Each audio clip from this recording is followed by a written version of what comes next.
Privet, salut les amoureux de la culture russe, je suis content de vous retrouver pour cette nouvelle vidéo et comme d'habitude je voudrais souhaiter la bienvenue aux nouveaux abonnés, merci de nous avoir rejoints.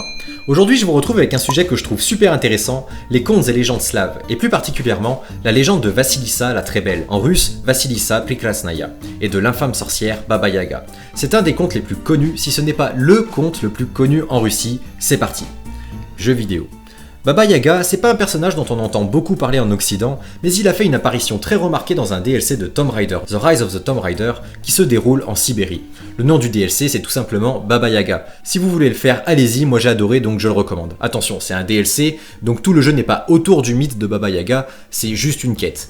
Comme toutes les légendes, il existe des dizaines, voire des centaines de versions différentes, donc celle que je vais vous résumer, c'est celle que moi je connais et que j'ai en livre chez moi. La légende de Vassilissa la très belle. C'est l'histoire d'un marchand qui a une très belle fille nommée Vassilissa. Un jour, sa mère qui allait mourir l'appelle à son chevet.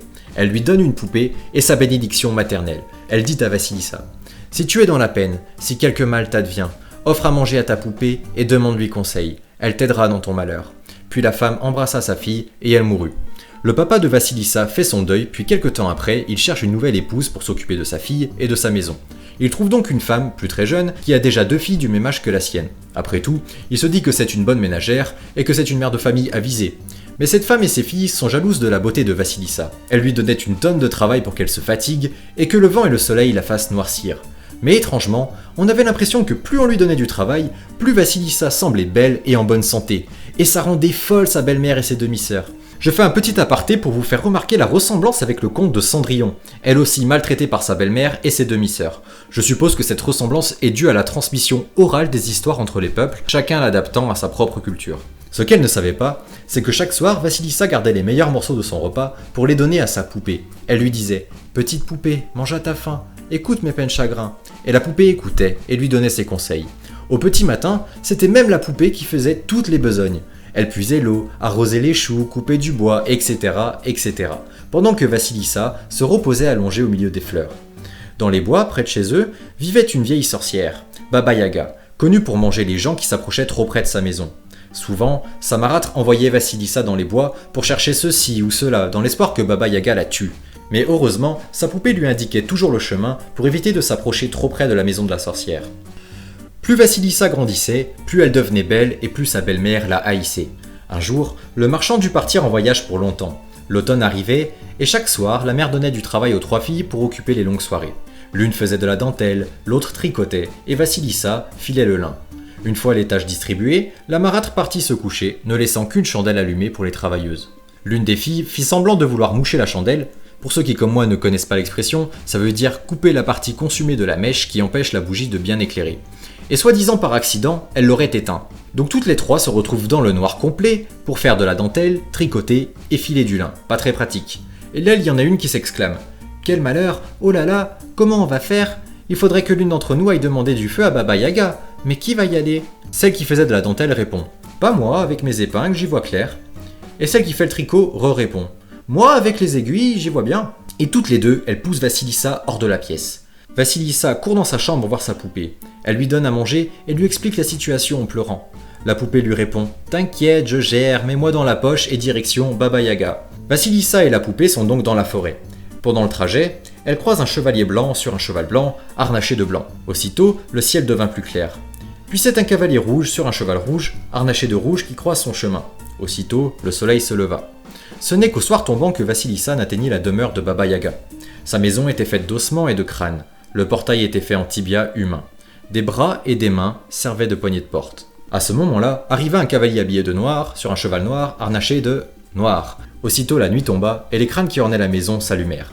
Vassilissa voulait se sauver, mais la peur la cloua sur place. Tout à coup, on entendit des branches cassées, les feuilles bruissaient. Baba Yaga arrivait. La vieille femme était assise dans son mortier qu'elle faisait avancer avec son pilon, et grâce à son balai, elle effaçait ses traces. Baba Yaga questionna l'enfant sur sa présence, puis elle lui permit de rentrer dans sa maison. Elles mangèrent ensemble. La sorcière impressionna Vassilissa par la quantité de plats qu'elle engloutit. Elle pouvait manger comme 10 hommes affamés. Après le repas, la vieille femme donna une liste de tâches à accomplir dans la maison. Si tout n'était pas fait impeccablement, elle serait dévorée.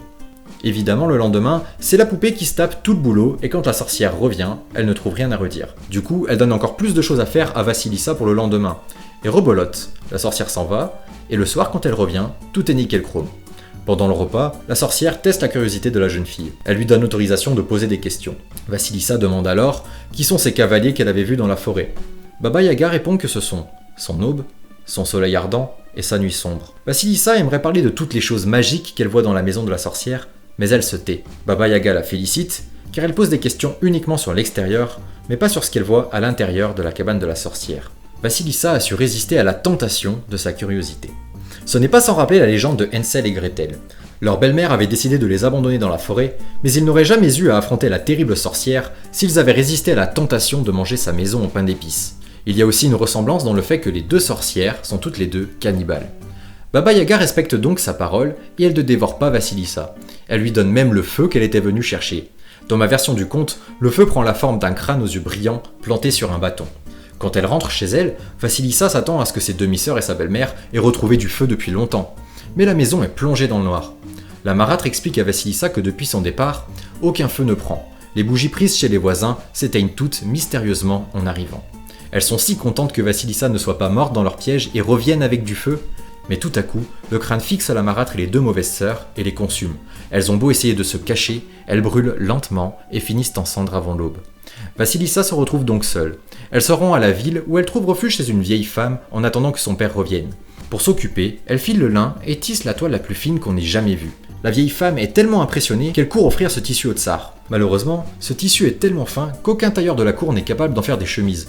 Le tsar lui-même se rend donc à la maison de Vassilissa pour lui demander de les coudre. Et vous l'avez compris, ils tombèrent amoureux et vécurent heureux.